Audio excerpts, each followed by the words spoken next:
నమస్తే welcome to 99 TV. Hydraa effect Hyderabad మీద ఏ మేరకు పడింది? హైడ్రా అవసరమా లేకపోతే నిష్ప్రయోజనమా?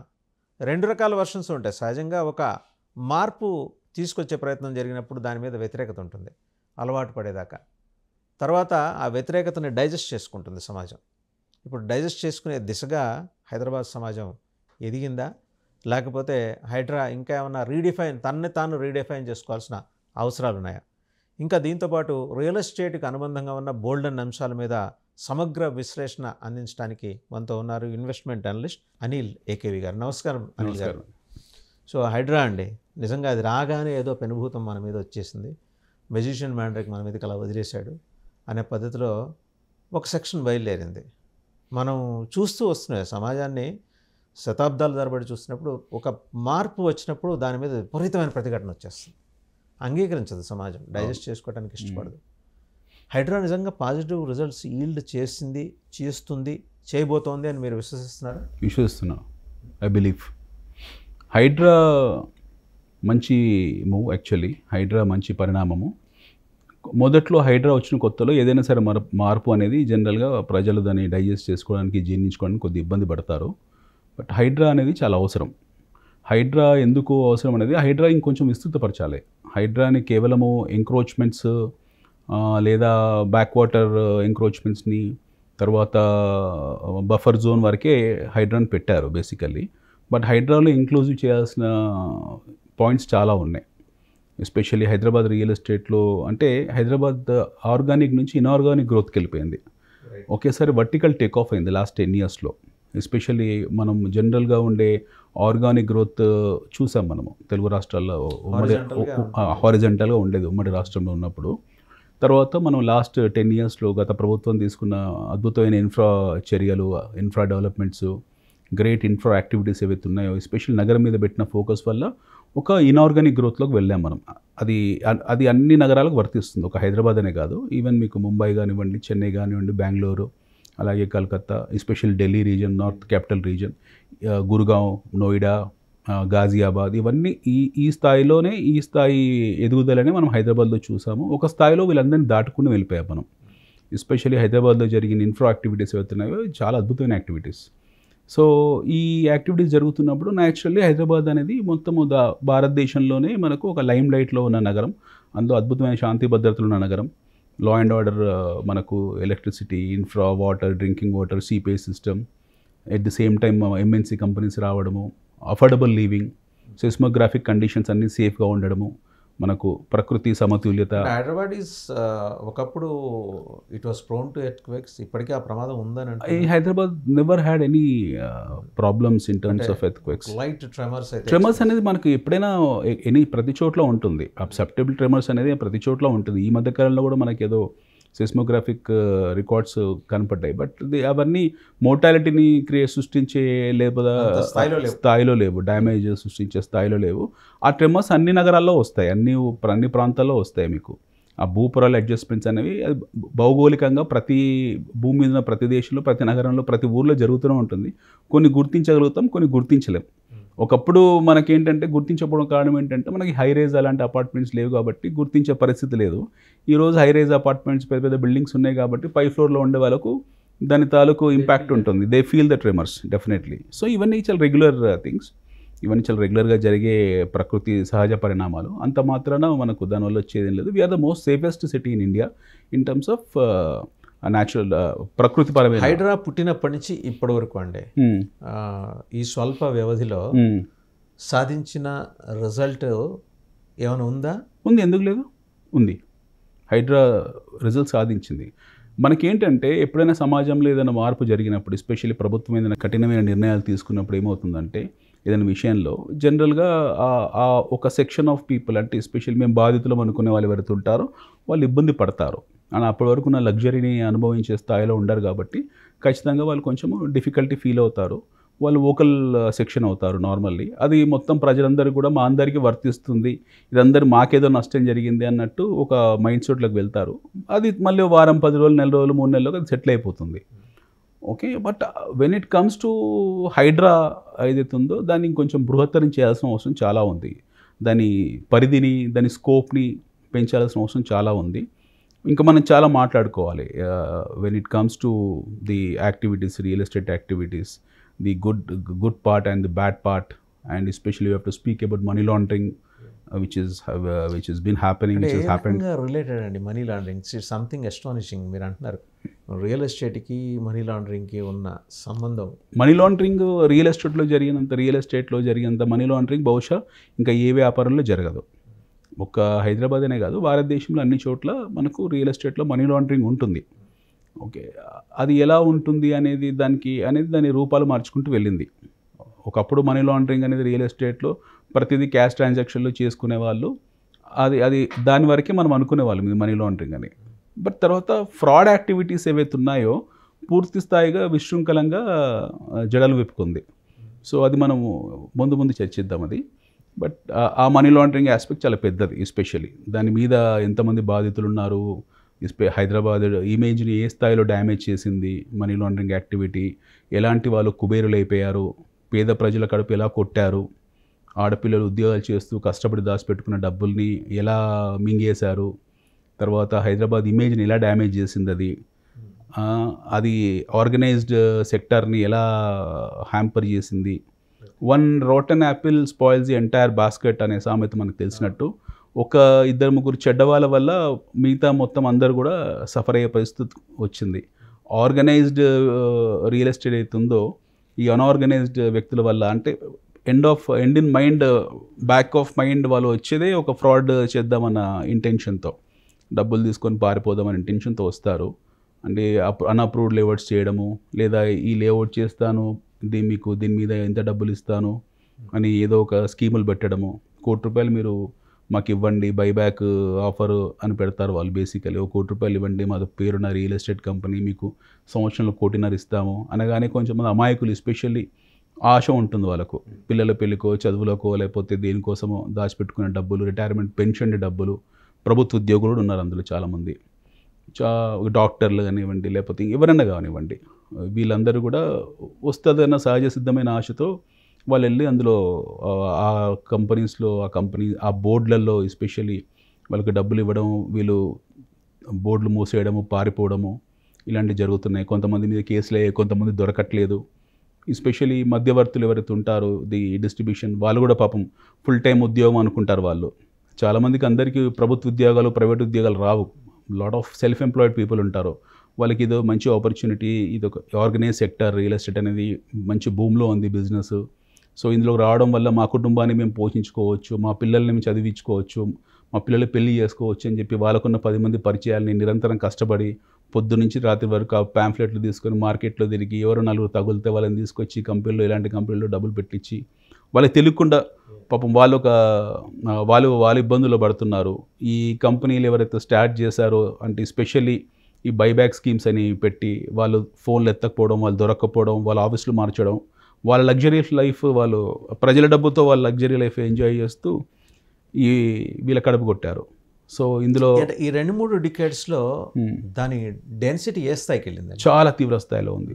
దీనివల్ల మనం 2 ఆస్పెక్ట్స్ ఆలోచించాలి. ఒకటి, ప్రత్యక్షంగా సఫర్ అవుతుంది, అందులో ఏదో ఆశతో ఇన్వెస్ట్ చేసి అలాంటి ప్రొడక్ట్స్లో ఎస్పెషల్లీ మనీ లాండరింగ్ ప్రొడక్ట్స్లో ఇన్వెస్ట్ చేసి లాస్ అవుతున్న హార్డ్ అండ్ కష్టజీవులు, డబ్బులు బాగా కష్టపడి తీసుకెళ్ళి వాళ్ళు సాలరీడ్ క్లాస్, ఎక్కువ సాలరీడ్ సెల్ఫ్ ఎంప్లాయిడ్ క్లాస్ ఉన్నారు. అంటే people who are expecting better returns comparatively. నేను ఇక్కడ పెట్టడం వల్ల నాకు బ్యాంకులో పెట్టుకుంటే 6-7% వస్తుంది, వీళ్ళ దగ్గర 50% ఇస్తా అంటున్నారు. ఈ ప్రీ లాంచ్ ఆఫర్స్ ఉన్నాయి, ఈ ప్రీ లాంచ్లో నేను డబ్బులు పెట్టడం వల్ల నాకు రేపు పొద్దున లాంచ్ అయిన తర్వాత నాకు ఎక్కువ డబ్బులు వస్తాయి అని ఆశతో వెళ్ళి కొలాటరల్ సేఫ్టీ లేకుండా, ఎలాంటి కొలాటరల్ సేఫ్టీ లేకుండా వాడు ఇచ్చే ఏదో అగ్రిమెంట్ని నమ్మేసి, వాడి ట్రాక్ రికార్డ్ చూసుకోకుండా వాడు ఇచ్చే ఏదో అగ్రిమెంట్ నమ్మేసి అమాయకంగా అందులో ఇన్వెస్ట్ చేసి వాడు బోర్డులు ఎత్తేసిన వాళ్ళు చాలామంది ఉన్నారు. సో ఇలాంటి సఫరర్స్ ఉన్నారు. This are the first victims. Second victim happen to be very incidentally governments. ప్రభుత్వం అతిపెద్ద సెకండ్ విక్టిమ్. ప్రభుత్వం yes government happen to be second victim. ఇప్పుడు ఎలా అంటే, ఇప్పుడు మీరు ఇందాక అన్నదానికి నేను ప్రశ్నకు జోడిస్తాను ఆన్సర్ని. హైడ్రా ఎఫెక్ట్ ఏమైనా చూపించిందా అనేది, లేదా ఇందాక ఇంకో ప్రశ్న కూడా అడిగారు, హైదరాబాద్ మార్కెట్ స్లో డౌన్ అయిందా ఏదన్నా అని. హైదరాబాద్ మార్కెట్ ఏం స్లో డౌన్ కాలేదు. హైదరాబాద్ మార్కెట్ కన్సల్టేషన్ ఫేజ్లో ఉంది. ఓకే, ఒక inorganic Has it growth reached saturation? Saturation అనేది ఎప్పుడు ఉండదు. There is nothing called saturation. But you are telling some contradiction ఉంది ఇక్కడ. వర్టికల్ డెవలప్మెంట్ మనం చూస్తున్నాం. వర్టికల్ డెవలప్మెంట్ చూసిన తర్వాత సాచురేషన్ ఏదో వర్టికల్ డెవలప్మెంట్ కాదు, వర్టికల్ గ్రోత్. చూస్తాం. వర్టికల్ గ్రోత్ చూసాము. చూస్తాం. వర్టికల్ గ్రోత్ చూసాము. ఎప్పుడైనా సరే మీరు ఒక ఫ్లైట్ టేక్ ఆఫ్ అయింది, నార్మల్లీ ఒక ఆల్టిట్యూడ్లో వెళ్ళింది, ఒక 300 మైల్ స్పీడ్లో రన్వే మీద ఫ్లైట్ వెళ్తుంది, అది అక్కడ టేక్ ఆఫ్ అవుతుంది. That is a vertical take off basically. మెల్లి నిదానంగా వర్టికల్ టేక్ ఆఫ్ అవుతుంది.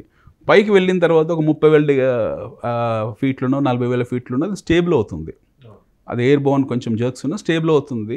మళ్ళీ అక్కడ నుండి మళ్ళీ ఇంకో ఆల్టిట్యూడ్ వెళ్ళేప్పుడు మళ్ళీ టేక్ ఆఫ్ అవుతుంది. ఈ జనరల్ గ్రాఫ్ సిస్టమ్ అనమాట. హైపోథెటికల్ ఎగ్జాంపుల్ తీసుకున్నాను. ఎప్పుడైనా సరే మీరు ఒక గ్రాఫ్ చూడండి, గ్రోత్ గ్రాఫ్ చూడండి, అది ఎక్స్ నుంచి వై యాక్సిస్కి వెళ్ళేప్పటికు మెల్లగా వెళ్తుంది, కొంచెం డౌన్ అవుతుంది, కొంచెం వెళ్తుంది, మళ్ళీ డౌన్ అవుతుంది. గోల్డ్ని తీసుకోండి ఎగ్జాంపుల్. పడుకుంటూ లేస్తూ ఫైనల్గా మీకు ఒక ఎండ్ చివరి పాయింట్లో చూసేప్పటికీ మొత్తం మీద మీకు కన్సాలిడేట్ అవుతుంది. అక్కడ కన్సాలిడేట్ అంటే ఇప్పుడు మనం ఉన్న సిట్యువేషన్ని కన్సాలిడేషన్ సిట్యువేషన్ అనుకోవాలి. This is a consolidation phase. Beyond this ఇంకా వెళ్ళే అవకాశం లేదా? ఇక్కడ నుంచి గ్రోత్ బియాండ్ అది ఇంకా ఇంతకన్నా ఎక్కువ గ్రోత్ మనం చూస్తాం. We're going to see exorbitant growth. Consolidation will be there for certain time. Yes, దానికి కారణాలు చెప్తాను మీకు. కన్సాలిడేషన్ ఎందుకు జరుగుతుంది మార్కెట్లో అని అంటే, when Hyderabad was took a different race all together. మనము 2014 తెలుగు రాష్ట్రం ఏర్పడిన తర్వాత, కొత్తగా తెలంగాణ రాష్ట్రం ఏర్పడిన తర్వాత ప్రభుత్వం అన్ని జీవసత్వాలు పెట్టి పూర్తి స్థాయి ఎఫర్ట్స్ పెట్టి నగరాన్ని టేక్ ఆఫ్ చేశారు. They kept all their best efforts to take it of.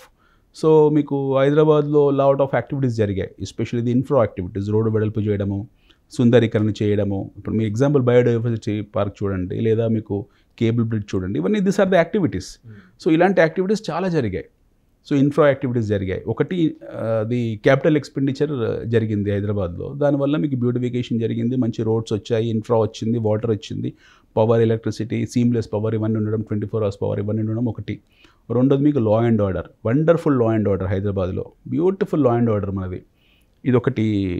Law and order సేఫ్గా ఉండడం, అన్ని ప్రాంత ప్రజలు, దేశంలో ఉన్న అన్ని భాషల ప్రజలు హైదరాబాద్లో కంఫర్టబుల్గా ఉంటారు. మూడోది స్టాండర్డ్ ఆఫ్ లివింగ్.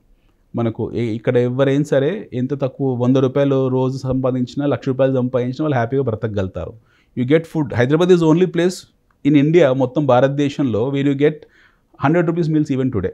100 రూపాయలు తీసుకెళ్ళి వాడు మధ్యాహ్నం పూట కడుపు నిండా భోజనం చేసుకోగలిగే సిటీ ఇది. ఈవెన్ ఫర్ దట్ మ్యాటర్ మనకు ఈ 5 రూపాయల భోజనం ప్రభుత్వ పథకం అవుతుంది. అది కూడా చాలా మంది employees, people are enjoying it. చాలా మంది ఎంజాయ్ చేస్తున్నారు దాన్ని. సో ఇలాంటి మనకు అఫోర్డ్నెస్ ఏతుందో, స్టాండర్డ్ ఆఫ్ లివింగ్ ఏతుందో, అదొకటి. రెండోది. తర్వాత ఉపాధి కల్పన. మీకు ప్లెంటీ ఆఫ్ ఉపాధి కల్పన. వాడు కుర్రాడు ఎక్కడి నుంచి అయినా సరే ఒక రెజ్యూమ్ తీసుకొని వచ్చి ఈ రోజు నాకు ఉద్యోగం సంపాదించుకోవాలని కరెక్ట్ వారం రోజులు తిరిగితే he will get a nice job. ఎక్కడైనా సరే ఉద్యోగం వాడికి వస్తుంది, వాడికి ఇంటెన్షన్ ఉంటే విల్ గెట్ ఏ జాబ్. తర్వాత హౌసింగ్. మీకు కావాల్సినంత హౌసింగ్ ఉంది సిటీ మొత్తంలో. ఎక్కడైనా సరే మనకు మంచి హౌసింగ్ వారు నచ్చిన చోట is able to get a house. Transportation, మనకు మెట్రో అని కానివ్వండి, బస్సులు అని కానివ్వండి, క్యాబ్ సర్వీసెస్ అని కానివ్వండి, దేశంలో అన్ని నగరాలకు ఉన్నట్టే మనకి యాక్టివిటీస్. ఇందాక మీరు మాట అన్నారు, రెండో విక్టిమ్ గవర్నమెంట్ అన్నారు. యా, ఆ పాయింట్ కొంచెం ఇంట్రెస్టింగ్. నేను అక్కడికి వస్తాను. సో హైదరాబాద్ ఎలా టేక్ ఆఫ్ అయిందనే దానికి. సో మనము 2014 వరకు చూసిన హైదరాబాద్ ఒక రకంగా ఉంటే 2014 తర్వాత అప్పటి వరకు మనకు ఒక మెగా సిటీ లాగా ఉండేది. 2014 వరకు ఒక లార్జ్ సిటీలా ఉండేది. తర్వాత 2014 తర్వాత we have seen a international city. కంప్లీట్గా ఒక గ్లోబల్ పిక్చర్లోకి వెళ్ళిపోయాం. పూర్తి స్థాయి హైదరాబాద్ అనేది మీకు totally it has become a glamorous look వచ్చి భారతదేశంలోనే కాదు ప్రపంచవ్యాప్తంగా, ఎస్పెషల్లీ ఏషియా పాసిఫిక్ రీజియన్లో, గ్లోబల్ ఫుట్ ప్రింట్స్లో మనది చాలా, I mean we have become such a fantastic city. I mean మనకున్న గుర్తింపు మామూలు స్థాయి కాదు. మీకు టిమ్ కుక్ రావడము, టీ హబ్లోకి పెద్ద పెద్ద కంపెనీ సీఈఓస్ రావడము, ప్రతి ఒక్కరు వచ్చి ఇక్కడ ప్రైజ్ చేయడము, ప్రభుత్వం విపరీతమైన ఇనిషియేటివ్స్ తీసుకోవడము, ప్రతిరోజు ఒక యాక్టివిటీ జరిగేది కదండి. మీకు ఎవ్రీడే హైటెక్స్లో కానివ్వండి, లేకపోతే టీ హబ్లో కానివ్వండి, ఎక్కడైనా సరే హైదరాబాద్లో మీకు ఏదో ఒక యాక్టివిటీ జరుగుతూనే ఉండేది నాన్ స్టాప్గా. This is the only city in entire India where you had lot of activities which were happening on non stop basis. Cultural, socio cultural activities. Yes. So ఇది ఒక ఇలా జరుగుతున్నప్పుడు జనరల్గా అట్రాక్ట్ అవుతుంది సిటీ, అందరికి కూడా ఒక డెస్టినేషన్ అయిపోతుంది. మీకు చాలా వేగంగా మనకు ఇండస్ట్రీ వచ్చింది, రకరకాల ఇండస్ట్రీ, ఐటీ వచ్చింది, ఐటీఎస్ వచ్చింది. ఎట్ ది సేమ్ టైంలో మనకు ఐటీఆర్ ప్రాజెక్ట్ రావాల్సింది హాల్ట్ అయి ఉంది. ఇలాంటి ప్రాజెక్ట్స్, ఫార్మాసిటీ లాంటి ప్రాజెక్ట్స్ ఇలా రావడం వల్ల న్యాచురల్గా ఒక ఇనార్గానిక్ గ్రోత్ వస్తుంది, ఎగ్జార్బిటెంట్ గ్రోత్ వస్తుంది. ఇదే మనకు గురుగాంలో జరిగింది, ఇదే నోయిడాలో జరిగింది, ఇదే బెంగళూరులో జరిగింది, ఇదే మనకు నవీ ముంబైలో జరిగింది, ఇప్పుడు హైదరాబాద్లో ఇదే జరిగింది. సో ఈ ప్రాసెస్లో ఏం జరిగిందనంటే, ఎస్పెషల్ ఔత్సాహికమైన వీళ్ళు ఎవరైతే ఉంటారో, ఎంటర్ప్రీనర్స్ ఉంటారో, వాళ్ళు ఒక ప్రాపర్ స్టాటిస్టిక్స్ లేకుండా, ఇలాంటి స్టడీస్ లేకుండా ఇన్వెంటరీని పైలప్ చేసుకుంటూ వెళ్ళారు. అంటే కొత్త కొత్త అపార్ట్మెంట్స్ కట్టడము, అంటే వాళ్ళకు డిమాండ్ సప్లై ఈక్విలిబ్రియాన్ని పూర్తి స్థాయిలో అంచనా వేయకుండా విపరీతమైన కన్స్ట్రక్షన్స్కు దిగిపోయారు వాళ్ళు. పూర్తి స్థాయిలో కన్స్ట్రక్షన్స్ చేయడము, లేఅవుట్ వేయడం, ఇలాంటి యాక్టివిటీస్ మొదలుపెట్టారు. బట్ న్యాచురల్ ఏమవుతుందంటే దేశవ్యాప్తంగా కూడా, మన భారతదేశ వ్యాప్తంగా కూడా ఒక కన్సల్టేషన్ ఫేజ్లోకి వెళ్ళాం మనం. ఇన్ టర్మ్స్ ఆఫ్ స్థూల జాతీయ ఉత్పత్తి కానివ్వండి, లేదా వ్యక్తిగత అర్నింగ్స్ కానివ్వండి, ఇండివిజువల్ అర్నింగ్స్ కానివ్వండి, మనం ఒక కన్సల్టేషన్ ఫేజ్లోకి వెళ్ళాము. మిడిల్ క్లాస్ అర్నింగ్స్ కొద్దిగా డ్రై అయ్యాయి లాస్ట్ 3 years. ఇది మొత్తం న్యాచురల్ ఫినామినా. ఇది దేశం మొత్తంలో మిడిల్ క్లాస్ ఇన్కమ్ కొద్దిగా డ్రై అయింది. లోయర్ మిడిల్ క్లాస్ వాళ్ళకు ఈ హై ఎండ్ హౌసింగ్ అనేది ఒక హై ఎండ్ లగ్జరీ ఐటెం లాగా మారిపోయింది. సో అఫోర్డబిలిటీ అయింది, middle class, lower middle class వాళ్ళు కొంచెం ఇబ్బంది అయింది. At the same time elite sections ఎవరైతే ఉంటారో వాళ్ళకు పెద్ద ప్రాబ్లం లేదు. సో మీరు ఈ మధ్యకాలంలో లాస్ట్ 1 yearలో మీరు లిస్టెడ్ కంపెనీస్, స్టాక్ ఎక్స్చేంజెస్లో ఉన్న listed companies, prestige estates, DLF, Oberoi realty, ఇలాంటివి హై ఎండ్ కంపెనీస్, వాళ్ళ రిజల్ట్స్ చూడండి చాలా బ్రహ్మాండంగా ఉన్నాయి. They are growing at 20%, 25% CAGR. వాళ్ళ గ్రోత్ రేట్ చాలా బాగుంది. ఇందులో హై ఎండ్ ప్రొడక్ట్స్లో, ఎస్పెషలీ హై ఎండ్ ప్రొడక్ట్స్లో. But when it comes to middle class sections, lower middle class sections ఎవరైతే ఉన్నారో వీళ్ళ ఇన్కమ్ లెవెల్స్ మనం ఇందాక అనుకున్నట్టు కన్సల్టేషన్ లేదా అఫోర్డబిలిటీ వాళ్ళకి ఇబ్బంది అవుతుంది. సో మన నగరము ఇప్పుడు, though we are a international city, but still మనకు 70-80% పాపులేషన్ అందరూ కూడా middle income group, lower middle income group ఉన్న వాళ్ళే. వాళ్ళ అఫోర్డబిలిటీ వాళ్ళకి ఇబ్బంది కావడం వల్ల ఆల్రెడీ మనకు కన్స్ట్రక్ట్ అయిన లేదా సెమీ కన్స్ట్రక్ట్ అయిన ఇన్వెంటరీ అవుతుందో అది పైలప్ అయింది. Now what will happen is over a period of time, first ఇది ఈ పైలప్ అయిన సర్ప్లస్ ఇన్వెంటరీ అవుతుందో ఇది డిస్బర్స్ అయిపోతుంది మార్కెట్లోకి. ఒక 1 year 2 yearsలో డిస్బర్స్ అయిపోతుంది. నెక్స్ట్ 2 years అండి, అట్లీస్ట్ 1-2 years పడుతుంది. ఎందుకంటే మన దగ్గర ఇన్వెంటరీ చాలా ఉంది. వీ హ్యావ్ ఎక్స్ట్రాడినరీ ఇన్వెంటరీ కొంచెం మూవ్ అవడానికి టైం పడుతుంది. ఎందుకంటే మన డిమాండ్ సప్లైని ఊహించుకోకుండా, అంటే దీనికి ప్రభుత్వాలకు లేదా వ్యక్తులకు సంబంధించింది కాదు ఇది. ఎస్పెషల్లీ ఇది పీపుల్, అంటే పెద్ద కంపెనీస్ ఉన్నాయనుకోండి, వాళ్ళకు మార్కెట్ను అంచనా వేస్తారు. ఇప్పుడు if you have big brands, వాళ్ళకు రీసెర్చ్ టీమ్ ఉంటుంది, మార్కెట్ స్టాటిస్టిక్స్ చూస్తారు.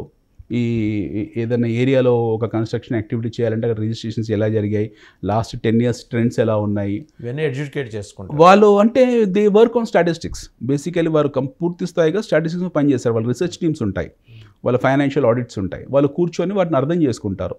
సపోజ్ చిన్న ఎగ్జాంపుల్, ఇప్పుడు తుక్కుగూడ లాంటి ఏరియా ఉంది, మహేశ్వరం లాంటి ఏరియా ఉంది, వెలిమల కొల్లూరు లాంటి ఏరియా ఉంది, గచ్చిబౌలి లాంటి ఏరియా ఉంది.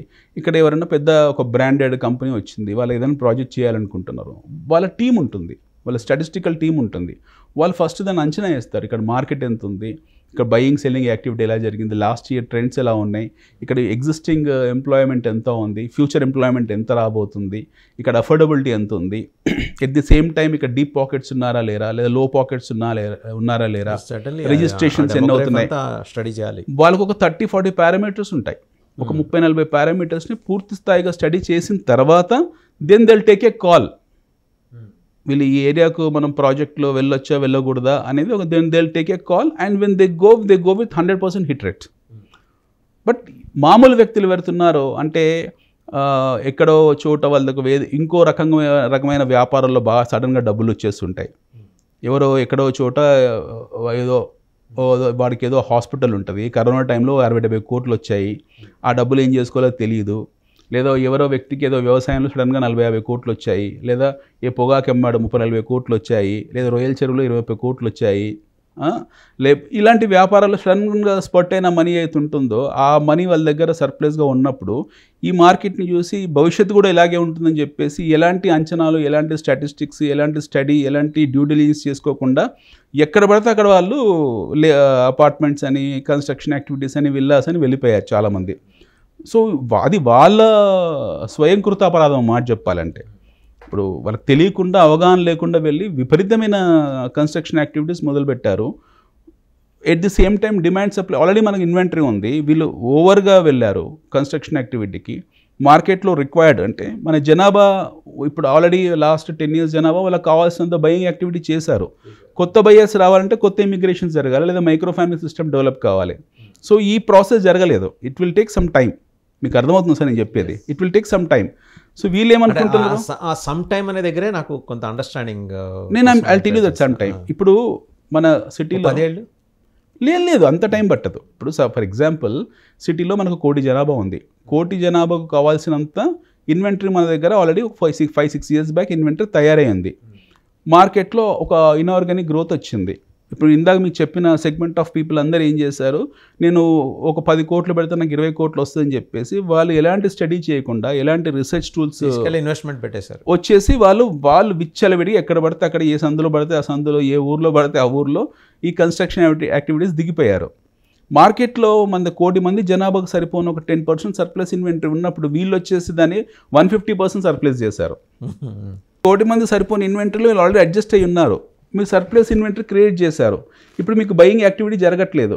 ఇప్పుడు మీరు ఏమనుకుంటున్నారు, రియల్ ఎస్టేట్ పడిపోయింది అనుకుంటారు. రియల్ ఎస్టేట్ పడిపోలేదు, అక్కడ కావాల్సినంత వెసులుబాటు, ప్రజలకు వసతి ఏర్పాటు జరిగింది. ఇప్పుడు మళ్ళీ కొత్త బయ్యర్స్, కొత్త యాక్టివిటీ జరగాలంటే మీకు మళ్ళీ కొత్త ఎంప్లాయ్మెంట్ రావాలి, కొత్త ఫ్యామిలీ సిస్టమ్ ఏర్పడాలి. ఇప్పుడున్న డిమాండ్ సప్లైకి దానికి కావాల్సిన ట్రిగ్గర్ పాయింట్స్ రావాలి. అన్న పాయింట్లో కొత్త ఎంప్లాయ్మెంట్ రావాలంటే హారిజంటల్ గ్రోత్ మరింత ఉండాలి. ఎస్, వరకు మనం ఎక్స్పీరియన్స్ అయింది vertical growth. Correct. So horizontal growth మరింత విస్తరించాలంటే వాట్ ఆర్ ద ఆప్షన్స్ మన ముందున్న? మనకు ఆల్రెడీ ఉన్నాయి కదా. వీ హ్యావ్ ప్లెంటీ ఆఫ్, మనకు ఆల్రెడీ ప్లాట్ఫామ్ రెడీ అయ్యి ఉంది. కేంద్ర స్థాయిలో, రాష్ట్ర స్థాయిలో ప్లాట్ఫామ్ రెడీ అయింది. ఫర్ ఎగ్జాంపుల్ ఇప్పుడు ముఖ్యమంత్రి గారు ఫ్యూచర్ సిటీ అని చెప్పి ఒక కొత్త ఇనిషియేటివ్ తీసుకున్నారు. అది అది అది అది అది భవిష్యత్తులో వచ్చే 2 ఏళ్ళలో 3 ఏళ్ళలో ఇది రూపురేఖలు దాల్చి అది వాస్తవ రూపం దాల్చడానికి కొద్దిగా టైం పడుతుంది. దానివల్ల మీకు 10 లక్షలు 15 లక్షలు ఎంప్లాయ్మెంట్ వస్తుంది. పాత ప్రభుత్వంలో ఆల్రెడీ మనకు ఫార్మాసిటీ ఉంది, అది కూడా ఇనిషియేట్ అయిపోయి ఎగ్జిక్యూట్ కావడానికి మళ్ళీ ఒక 2-3 సంవత్సరాలు పడుతుంది. అందులో 10-15 లక్షల ఎంప్లాయ్మెంట్ వస్తుంది. అలాగే మనకు ఈవీ సెంటర్గా మారుతున్నాం. ఎలక్ట్రిక్ వెహికల్ జోన్గా మనం హైదరాబాద్ ఇప్పుడు హబ్గా తయారైంది. ఏ సిటీ కూడా డెవలప్ అవుతుంది కదా ఆర్టిఫిషియల్ ఇంటెలిజెన్స్ కోసం. ఏ సిటీ డెవలప్ అవుతుంది, మనకు ఆర్టిఫిషియల్ సిటీ రాబోతుంది. ఈ మధ్యకాలంలో రోబోటిక్స్ గురించి మాట్లాడుతున్నారు. సో ఒకటే లేదు, ఎన్నో ఉన్నాయి. ఇవన్నీ వాస్తవ రూపం దాల్చడానికి ఒక 2 సంవత్సరాలు 3 సంవత్సరాలు పడతాయి. ఒకప్పుడు మన దగ్గర హైదరాబాద్ ఫార్మా అనేది ఒక అన్ఆర్గనైజ్డ్గా ఉండేది. పటంచెరులోనో బాలానగర్లో ఎక్కడో అన్ఆర్గనైజ్డ్గా ఉండేది ఫార్మా అనేది. ఈ ఫార్మాని మొత్తం పూర్తి స్థాయిలో ఆర్గనైజ్ చేసి దాన్ని సెంట్రలైజ్ చేసి ఒక ప్లేస్ని ఐడెంటిఫై చేసి అక్కడ తీసుకెళ్లారు. ఇప్పుడు అది వాస్తవ రూపం దాల్చడానికి, అది ఎగ్జిక్యూట్ కావడానికి 2-3 ఏళ్ళు అయితే మినిమం టైం పడుతుంది కదా. సో ఆ 2-3 ఏళ్ళ టైం పడుతుంది అని చెప్పి మనకి ఇక్కడ అంతవరకు ఓపిక లేకుండా ఈ సర్ప్లస్ అమౌంట్, ఇందాక మీకు చెప్పిన ఈ సర్ప్లస్ అమౌంట్ ఉన్న పెద్ద వ్యక్తులు ఎవరుతున్నారో ఏ స్టాటిస్టిక్స్ లేకుండా, ఎలాంటి రీసెర్చ్ టూల్స్ లేకుండా, ఎలాంటి అవగాహన లేకుండా వచ్చేసి లెఫ్ట్ రైట్ సెంటర్ ఎక్కడ పడితే అక్కడ వీళ్ళు ప్రాజెక్ట్ ఇనిషియేట్స్ చేశారు. సో ఆ డిమాండ్ సరిపోను, మనకు ఆల్రెడీ సప్లై ఉంది మార్కెట్లో. వీళ్ళు ఫర్దర్ సప్లైని ఎన్హాన్స్ చేశారు, ఇన్వెంటరీని పెంచేశారు.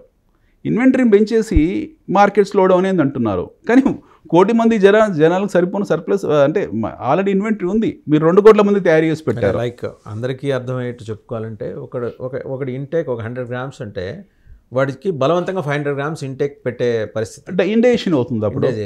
అదే ఇక్కడ కూడా రెప్లికేట్ అవుతుంది. ఎగ్జాక్ట్లీ. ఇప్పుడు ఇక్కడనే కాదు సార్, ఇప్పుడు దేశవ్యాప్తంగా మీకు బెంగళూరులో ఇదే పరిస్థితి ఉంది, మీకు ఢిల్లీలో ఇదే పరిస్థితి ఉంది, మేజర్ మెట్రోస్లో బీ క్లాస్ సిటీస్లో ఇదే పరిస్థితి ఉంది. ఎందుకంటే మనం దీని వెనకాల బ్యాక్గ్రౌండ్ కూడా అర్థం చేసుకోవాలి. ఎందుకు ఇలా జరుగుతుందంటే పీపుల్ హావ్ టేకెన్, ఇది ఎప్పుడైతే ఆర్గనైజ్ సెక్టర్గా మారిందో, when housing has become the most important factor in life, ఎప్పుడైతే దాని అవసరం ఏర్పడిందో పోస్ట్ కరోనా తర్వాత, కోవిడ్ వచ్చిన తర్వాత మైక్రో ఫ్యామిలీ సిస్టమ్ ఏర్పడింది సోషల్ డిస్టెన్సింగ్ కోసము, లేదా కొంచెము సామాజిక దూరం అనడము, ఇది ఒక రీజన్లా కనపడి చాలామందికి పేరెంట్స్తో ఉన్న వాళ్ళు విడిపోవడము, విద్యా ఉపాధి ఎక్కువ ఏర్పడము, ఇలాంటి కారణాల వల్ల మనకు హౌసింగ్ అనేది ఒక రూపురేఖలు మార్చుకొని విస్తృతంగా వెళ్ళింది. ఆ టైంలో మిగతా ఇండస్ట్రీలో డబ్బులు సంపాదించిన వాళ్ళు, లేదా మిగతా ఇండస్ట్రీ నుంచి షిఫ్ట్ అవుదాం అనుకున్న వాళ్ళు, ట్రాన్స్ఫర్ ఆఫ్ బిజినెస్ చేయాలనుకున్న వాళ్ళు, వీళ్ళందరికీ ఇది ఒక గోల్డెన్ గూస్ లాగా బంగారు బాతుగుడ్డులా కనపడింది. నేను చెప్తున్న పాయింట్ అదే. See, you started you got into something which is already established. You have not done your research. మీరు రీసెర్చ్ చేయలేదు, దాని గురించి అవగాహన లేదు కదా. ఇప్పుడు XYZ ఎవరో ఒక బిల్డర్ వచ్చారు, ఆయనకు హైదరాబాద్ గురించి అవగాహన లేదు, వానికి చాదర్ ఘాట్కు కర్మాన్ ఘాట్కు తేలియాది లేదు. Telling you very honestly. Okay, చిక్కడపల్లికి నాంపల్లికి తేడా లేదు. వీళ్ళు వచ్చారు, వీళ్ళు వచ్చిన తర్వాత వీనికి ఎవరో చెప్తారు, బాబు పలానా బాచ్పల్లిలో నువ్వు కట్టేసాయి, లేదా పలానా పటంచెరులో నువ్వు కట్టేసాయి, లేదా పలానా గోపన్పల్లిలో కట్టేసి అని చెప్తారు. అక్కడ ఎంతమంది జనాభాలో ఉన్నారు, అక్కడ ఏం ఎంప్లాయ్మెంట్ ఉంది, అక్కడ రాబోయే ఎంప్లాయ్మెంట్ ఎంత ఉంది, అక్కడ రాబోయే జనాలు ఎంత, అక్కడ నిజంగా అంత డిమాండ్ సప్లై ఉందా లేదా అనేది ఇవన్నీ ఆలోచించకుండా వాడు 10 కోట్లు తెచ్చుకొని ఇంకో 20 కోట్లు తీసుకొచ్చి ఏదో కన్స్ట్రక్షన్ స్టార్ట్ చేస్తాడు. ఈలోగా అక్కడ చాలామంది ఉన్నారు, there are plenty of place already established. So మీరు అక్కడ ఆల్రెడీ ఉన్నారు, వాళ్ళ మధ్యలో మీరు దూరేసి ఇప్పుడు నాది అమ్ముడు పోవట్లేదు, నాది లిక్విడేట్ కావట్లేదు, నేను మానిటైజ్ చేయలేకపోతున్నాను, నాది హైదరాబాద్ రియల్ ఎస్టేట్ తగ్గిపోయింది అనడం భావ్యం కాదు. అది ప్యూర్లీ ఇల్లాజికల్, తర్కం లేని మాటలు అవన్నీ కూడా, పిచ్చి మాటలు అవన్నీ. అది కాదు, అది that is not the reason. ఇప్పుడు ఒక కార్ల కంపెనీ ఉంది సార్, ఒక కార్ల కంపెనీ ఉంది, వాళ్ళ దగ్గర ప్రతి క్వార్టర్లో వాళ్ళు స్టాక్ పైలప్ చూపిస్తారు, ఈ క్వార్టర్ ఇంత అమ్మాము అని. ఇప్పుడు టాటా మోటార్స్ ఉంది, గత 3-4 క్వార్టర్స్ నుంచి వాళ్ళ డిమాండ్ సప్లైలో కొద్దిగా డిఫరెన్స్ వస్తుంది.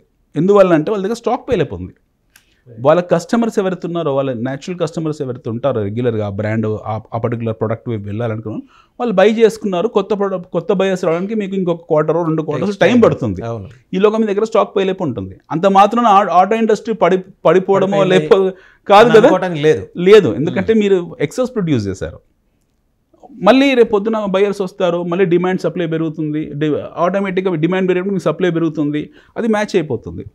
అంత మాత్రాన మనకి ఏదో హైదరాబాద్లో రియల్ ఎస్టేట్ పడింది అనడం భావ్యం కాదు. ఎందుకంటే we have huge inventory pile up. మనకి ఇంకొక 50 లక్షల మందిని అకామిడేట్ చేసినంత ఇన్వెంటరీ ఉంది మన దగ్గర ఈరోజు. ఓకే, సో అది భావ్యం కాదు. 50 లక్షలు ఆల్రెడీ మనం 1 కోటి జనాభా, ఇంకొక 50 లక్షల మందిని ఎలా అకామిడేట్ చేయొచ్చు అంటే జస్ట్ హైపోథసిస్ చెప్పాను. 50 లక్షలు, 10 లక్షలు, 15 లక్షలు, 30 లక్షలు, మొత్తానికి ఎంతో కొంత 20 to 40% అనుకుందాం ఎగ్జిస్టింగ్ పాపులేషన్ మీద. అది ఎలా అకామిడేట్ చేయొచ్చు? మన దగ్గర ఉన్న అప్రూవ్డ్ అంటే ఏవైతే ఎకనామిక్ జోన్స్ ఉన్నాయో, మన దగ్గర అప్రూవ్డ్ ఎకనామిక్ జోన్స్ ఏవైతే ఉన్నాయో, ఎస్పెషల్ ఈవీ జోన్ కానివ్వండి, ఫార్మా సిటీ కానివ్వండి, నేషనల్ ఇన్వెస్ట్మెంట్ మ్యానుఫ్యాక్చరింగ్ జోన్ కానివ్వండి, ఎట్ ది సేమ్ టైం మన అది కానివ్వండి, లేదా మనం ఇందాక ఆర్టిఫిషియల్ ఇంటెలిజెన్స్ సిటీ కానివ్వండి, ఫ్యూచర్ సిటీ, ఇప్పుడు కొత్త ఇనిషియేట్ చేసిన ఫ్యూచర్ సిటీ కానివ్వండి, ఇవన్నీ రేపు పొద్దున యాక్షనబుల్స్. ఇవన్నీ దిస్ విల్ నాట్ స్టాప్. ఇప్పుడు ఆల్రెడీ యాక్షన్స్లో ఉన్నాయి. ఇంకో 1 year 2 yearsలో ఇవన్నీ కూడా మీకు అందులో ఎంప్లాయ్మెంట్ రిక్వైర్మెంట్ ఉంటుంది. సో అనిల్ గారు, సార్ మీరు అంటున్నారు ఇది 1 కోటి జనాభా ఉంది హైదరాబాద్, రాబోయే ఒక 5 ఏళ్ళు 10 ఏళ్ళు అనుకుందాం, మీరు ఉజ్జాయింపుగా 50 లక్షలు కాబట్టి 34 లక్షల మంది కొత్తగా యాడ్ కాబోతున్నారు ఈ జనాభాకి. అవును, అపెండ్ కాబోతున్నారు అన్న, లేకపోతే అదనంగా వచ్చేస్తున్నారు. ఎందుకు అనే దానికి కూడా మీరు కారణం చెప్పారు. ఒక 10 లక్షల నుంచి 20 లక్షల దాకా ఎంప్లాయ్మెంట్ క్రియేట్ కాబోతోంది because of various factors and ఈ డెవలప్మెంట్ గ్రోత్ ఇంజన్స్ ఇవన్నీ వచ్చి యాడ్ అవుతున్నాయి కాబట్టి. We have to welcome that. ఖచ్చితంగా నగరం పెరగాలి, ఉపాధి పెరగాలి, అవకాశాలు పెరగాలి, కొత్త అవెన్యూస్ పుట్టుకు రావాలి. Correct. But at the same time దాంతోపాటే మీకు మంచి వరి నాట్లు వేసినప్పుడు మధ్యలో కలుపు మొక్కలు కూడా వచ్చేస్తాయి. అలాంటి కలుపు మొక్కలు ఈ రియల్ ఎస్టేట్ రంగంలోకి వచ్చి మనీ లాండరింగ్ని వేదికగా చేసుకొని ఆడుతున్న నాటకానికి బలవుతున్న వాళ్ళు చాలామంది ఉన్నారు. ఇన్ఫ్యాక్ట్ గవర్నమెంట్ ఆఫ్ తెలంగాణ కానీ గవర్నమెంట్ ఆఫ్ ఇండియా కానీ చాలా స్ట్రింజెంట్ యాక్షన్ తీసుకుంటుంది. ఎప్పటికప్పుడు జనాల్ని సెన్సిటైజ్ చేస్తుంది. ఈ మధ్యకాలంలో అలాంటి సంఘటనలు మీరు ఎక్కడైనా నోటీస్ చేశారా ఈ ప్రాంతంలో? బోల్డ్ జరిగాయి. ప్రభుత్వం యాక్షన్ తీసుకుంది. అలాంటి నేరాలు చేసిన వాళ్ళు జైలుకి వెళ్ళాల్సిన వాళ్ళు చాలామంది ఉన్నారు. మీరు ఒక ఆర్టీఐ యాక్టివిస్ట్గా, ఒక పేరున్న ఇన్వెస్టిగేటివ్ జర్నలిస్ట్గా మీకు కూడా తెలిసి విషయాలు. Even I have unearthed a scam అండి. స్టేట్ బ్యాంక్ ఆఫ్ ఇండియాలో పార్కింగ్ ఫండ్స్ స్కామ్ అనేది చేశా. ఇది 2016లో. It took 9 months for me to unearth that, to understand the things. ఒక 5-6 గవర్నమెంట్ ఏజెన్సీస్కి రాస్తే ఫైనల్గా ఆర్బీఐ నాకు పంపించింది, ఇంత బండిల్ పంపించింది. ఎలాంటి చర్యలు తీసుకున్నాం, ఎక్కడెక్కడ ఈ పార్కింగ్ ఫండ్ స్కామ్ జరిగింది, దాన్ని ప్రివెంట్ చేయడానికి ఏం మెజర్స్ తీసుకున్నాం. అప్పట్లో ఒక ఇంగ్లీష్ డైలీలో ఒక 1 వీక్ పాటు బ్యానర్ స్టోరీస్గా వచ్చినాయి. ఒక స్టేట్ బ్యాంక్ ఆఫ్ ఇండియా కాదు, నేషనలైజ్డ్ బ్యాంక్స్లో జరిగినవన్నీ బయట పెట్టా. బట్ మేజర్గా స్టేట్ బ్యాంక్ ఆఫ్ ఇండియా గుర్తుంది అది. I remember that. 27,000 కోట్లు. Yes I remember that. నాకు తెలిసి దాదాపు ఆ స్థాయిలో ఉంటుంది హైదరాబాద్లో కూడా. దాదాపు ఆ స్థాయిలోనే ప్రజల డబ్బు దుర్మార్గుల చేతుల్లోకి వెళ్ళి ఉంటుంది, చెడ్డ వాళ్ళ చేతుల్లోకి వెళ్ళి ఉంటుంది, గజ దొంగలు చేతుల్లోకి వెళ్ళి ఉంటుంది. అయితే దురదృష్టవశాత్తు ఆర్ అదృష్టవశాత్తు వాట్స్ ఎవర్ ద రీజన్, ఎలా చెప్పాలన్నా అదే we have to put it in very amicably. ఇందులో పొలిటీషియన్స్ కానివ్వండి, లేకపోతే వాళ్ళకి ఎవరికి సంబంధం లేదు ఇందులో. అవును, ఈ మనీ లాండరింగ్ యాక్టివిటీస్లో, Hyderabad real estate money laundering యాక్టివిటీస్లో ఇందులో పెద్ద తలకాయలు కానీ పొలిటీషియన్స్ కానీ ఎవరు లేరు. వీళ్ళందరూ ఎవరంటే ఈ హైదరాబాద్ స్థానికులు కాదు ఇలా చేసేవాళ్ళు. They are not very precisely they are not from Telangana also. అది నిజం అండి, అది నిజం కదా. వాళ్ళు ఇక్కడ వాళ్ళు కాదు. వాళ్ళు ఇప్పుడు నేనున్నాను సార్ ఇక్కడ, నేను ఐ బోర్న్ బాటప్, మా నాన్న, నేను, తాత, ముత్తాత అందరము ఇక్కడే పుట్టి పెరిగినాము. మీరు పొద్దున మేము పోయాక మా అంత్యక్రియలు కూడా ఇక్కడే చేయాలి. సో ఈ ప్రాంతం అంటే మా ప్రాంతం తెలంగాణ దాటి బయటికి పోలేము. ఓకే, ఆ స్ఫూర్తి ఉంది. సో ఇంకోటి ఏంటంటే మాకు అటాచ్మెంట్ కూడా ఉంటుంది, సహజ సిద్ధమైన అటాచ్మెంట్ కూడా ఉంటుంది, న్యాచురల్ ఫీలింగ్ ఉంటుంది. సో ఈ బేసికలీ ఈ యాక్టివిటీస్ అంటే ఇలాంటి పెడ్లింగ్ యాక్టివిటీస్ ఏవైతున్నాయో వీళ్ళందరూ చేసేవాళ్ళు బయటి వాళ్ళు, వాళ్ళేం పెద్దవాళ్ళు కాదు. వెరీ ప్రిసైజ్లీ వాళ్ళు ఏం పెద్ద పొలిటికల్ బ్యాక్గ్రౌండ్ ఉన్న వాళ్ళు, లేకపోతే వాళ్ళు గతంలో స్కామ్స్ చేసిన వాళ్ళో కాదు. This people are irregular people. వీళ్ళు పెద్ద చదువుకున్న వాళ్ళు కూడా కాదు. ఏదో చుట్టుపక్కల తెలంగాణ ఇతర జిల్లాల్లోంచి హైదరాబాద్కు వచ్చి దీని అవకాశంగా తీసుకొని వీళ్ళు చేస్తున్న. విజయవాడలోని ఒక స్లమ్ నుంచి వచ్చిన వ్యక్తి ఒక ఏడాది క్రితం ఇలాగ హ్యూజ్ అమౌంట్ ఆఫ్ మనీ లాండరింగ్లో ఇన్వాల్వ్ అయి పట్టుబడ్డాడు. ఉన్నాయి, స్లమ్స్ నుంచి వచ్చిన ఉన్నారు. ఎట్ ది సేమ్ టైం అక్కడ నుంచి అద్భుతమైన బిల్డర్స్ కూడా ఉన్నారు మన దగ్గర. We have fantastic great builders from there. మనకు అదే అన్నాను ఇందాక. See, there are dime a dozen pests in Hyderabad real estate who have become a rotten apple and spoiling the entire basket. So, మంచి బిల్డర్స్ని, మంచి రియల్ ఎస్టేట్ చేసే వాళ్ళని ఈ చీడ పురుగులు ఏం చేస్తున్నారంటే మొత్తం ఇండస్ట్రీకే చెడ్డ పేరు తెస్తున్నారు, పొల్యూట్ చేస్తున్నారు. ఇప్పుడు మీకు ఇదే విజయవాడ నుంచి, ఇదే గుంటూరు నుంచి, ఇదే నెల్లూరు నుండి అద్భుతమైన బిల్డర్స్ ఉన్నారు. అసలు ఎలా వస్తుందండి మనీ లాండరింగ్, ఎలా అసోసియేట్? నేను ఐల్ కమ్ టు దట్. మనకు మంచి బిల్డర్స్ ఉన్నారు, మంచి రియల్ ఎస్టేట్ కంపెనీస్ ఉన్నాయి, హై క్వాలిటీ కంపెనీస్ ఉన్నాయి. ఎస్పెషల్లీ పీపుల్ని ఇందాక అనుకున్నట్టు విజయవాడ వాళ్ళు, గుంటూరు నుంచి, నెల్లూరు నుండి, ఒంగోలు నుండి కానివ్వండి, లేకపోతే రాయలసీమ ప్రాంతం నుండి, అటు విశాఖపట్నం నుండి చాలామంది హైదరాబాద్లో చాలా జెన్యూన్గా, చాలా హానెస్ట్ బిజినెస్ చేస్తూ ఉన్నారు. At the same time we have honest people locally also. మనకు ఇక్కడ తెలంగాణ బిల్డర్స్ ఎవరైతే ఉన్నారో వాళ్ళు కూడా చాలా జెన్యూన్ బిల్డర్స్. మన ఆల్మోస్ట్ చాలా అందరు, ఒక పర్సెంటేజ్ చెప్పాను, 100% పీపుల్ ఆర్ క్వైట్ సెన్సిబుల్. ఇక్కడ ఈ చేస్తున్న వాళ్ళు ఏంటంటే ఇది ఒక షార్ట్ కట్ రూట్గా ఎంచుకున్నారు. వాళ్ళు ఏం చేస్తారంటే బేసికలీ ఇక్కడికి వస్తారు హైదరాబాద్కు, ఏ జూబ్లీస్ ఇక్కడ చుట్టుపక్కల, మీ స్టూడియో చుట్టుపక్కల ఎన్నో ఉన్నారు. ఇది మనం రోడ్ నెంబర్ 5లోనే ఉన్నాం కదా, ఈ చుట్టుపక్కల ఎంతమంది ఉన్నారు ఇలాంటి ఫ్రాడ్లెంట్ వాళ్ళు. ఆఫీస్ ఓపెన్ చేస్తారు, ఓపెన్ చేసి నేను పలానా చోట ఒక లేఅవుట్ వేస్తున్నాను, I'm going to put a layout అని చెప్తారు. సరే ఫస్ట్ నేను కొలాటరల్ మీకు 1 ఎకరం రిజిస్ట్రేషన్ చేస్తాను, మీరు చేసుకోండి అని చెప్తారు. ఆ రిజిస్ట్రేషన్ చేసి లేఅవుట్ వేసిన తర్వాత మీకు 1500 గజాలు 1600 గజాలు ఇస్తానని చెప్తాడు. మొదట్లో ఇలా మొదలు పెడతారు. ఇది ఒక 1 సిరీస్. తర్వాత ఏం చేస్తారు, ఒక 5-6 నెలలు ఎస్టాబ్లిష్ అయిన తర్వాత నాకు డబ్బుల్ షార్టేజ్ ఉంది, నేను కొలాటరల్ ఇచ్చే పరిస్థితుల్లో లేను ప్రజెంట్, మనకు ల్యాండ్స్ వస్తాయి, లేఅవుట్స్ వస్తాయి, మీకు ఒక MOU అగ్రిమెంట్ లాగా ఇస్తాను, 1 కోటి రూపాయలు ఇవ్వండి, 10 లక్షలు ఇవ్వండి, 15 లక్షలు ఇస్తాను, నా దగ్గర చాలా కావాల్సినంత ఇన్వెంటరీ ఉంది, నా దగ్గర 300 ఎకరాలు ఉంది, 400 ఎకరాలు ఉంది, 500 ఎకరాలు ఉందని వాడు ఏదో స్టోరీ కుకప్ చేస్తాడు.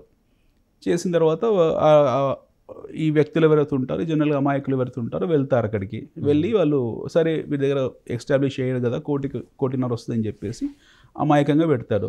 ఇది 1 yearలో 1 crore 1.5 crore. అది ప్యూర్ మనీ లాండరింగ్, అది పోన్సీ స్కీమ్, అది విచ్ ఇస్ నాట్ ఆథరైజ్డ్. యాక్చువల్గా వీళ్ళని ఖచ్చితంగా ఎవరైతే ఈ MOUలు చేశారో, సంతకాలు పెట్టి చెక్స్ ఇచ్చారో, వీళ్ళని they deserve to be in jailed.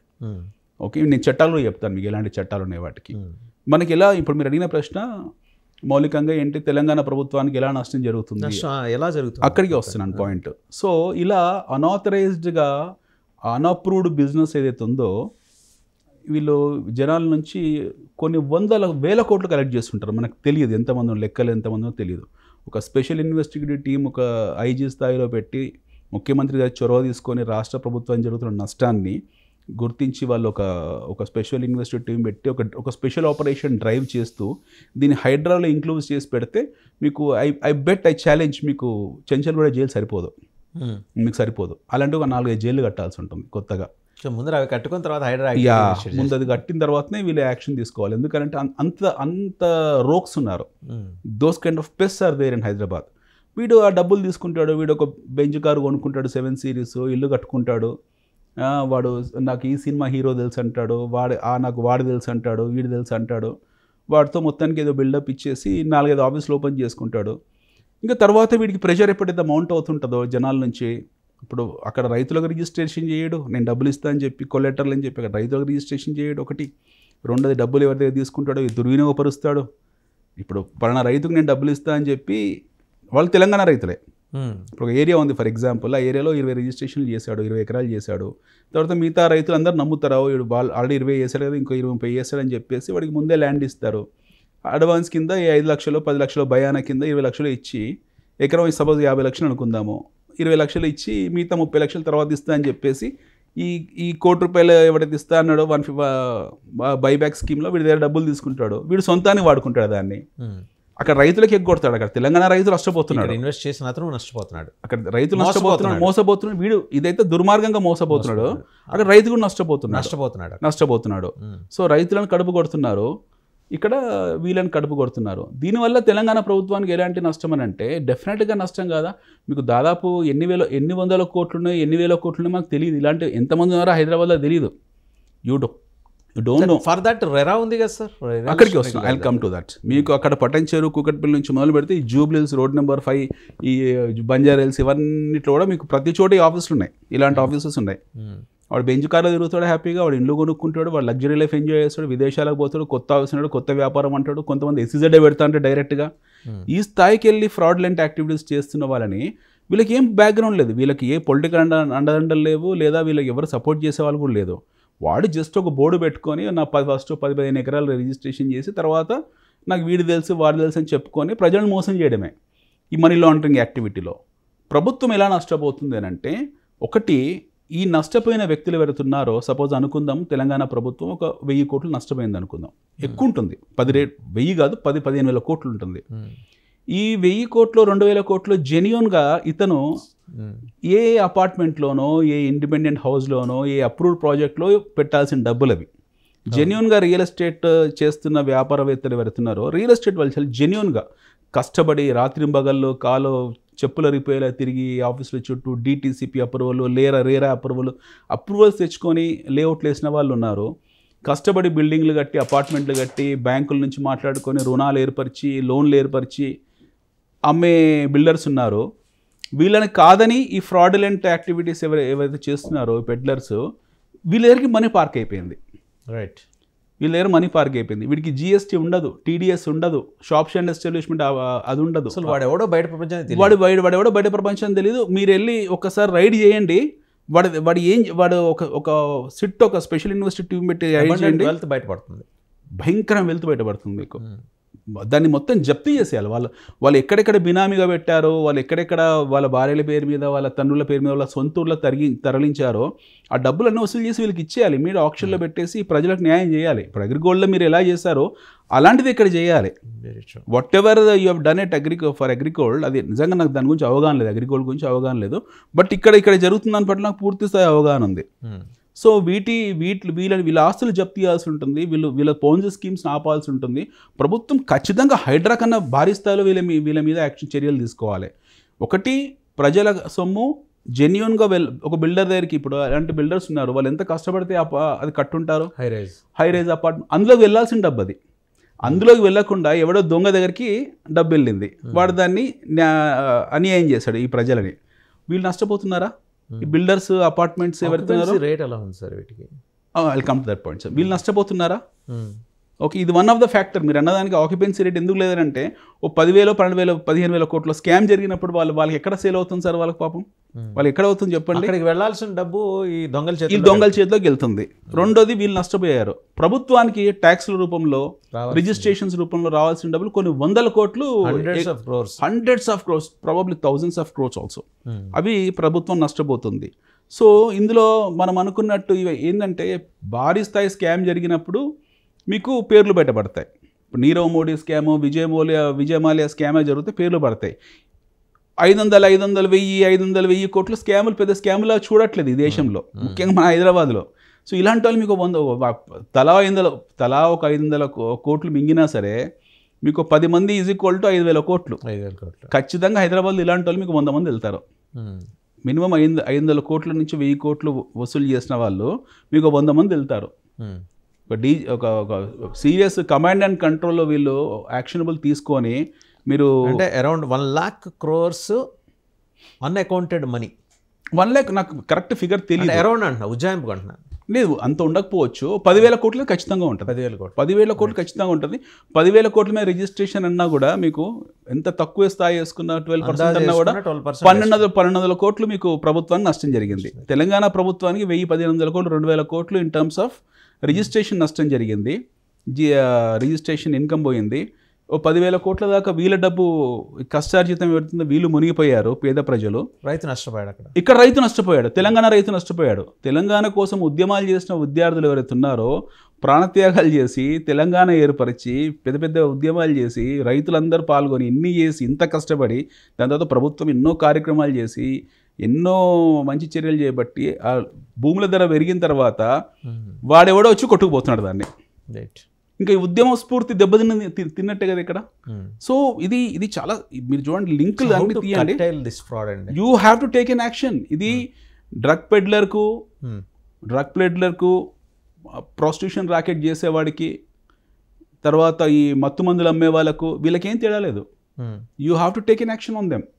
మీరు వాళ్ళని యాక్షన్ తీసుకోవాలి. నార్కోటిక్ డ్రగ్స్ కి ఎంత స్ట్రింజెంట్ చట్టాలు ఉన్నాయో, నార్కోటిక్ డ్రగ్స్ కి ఏ స్థాయి. ఇప్పుడు షారుఖ్ ఖాన్ వాళ్ళ అబ్బాయిని ఏదో అనుమానం అని చెప్పి తీసుకెళ్ళి లోపటేశారు. అంతకన్నా పెద్దోళ్ళు కాదు కదా వీళ్ళు. These guys are not bigger than them. Okay, ఎక్కడో ఒక కృష్ణ జింకన్ ఆ కేసులో సల్మాన్ ఖాన్ లాంటి ఏళ్ల తరబడి ఉన్నారు వాళ్ళు.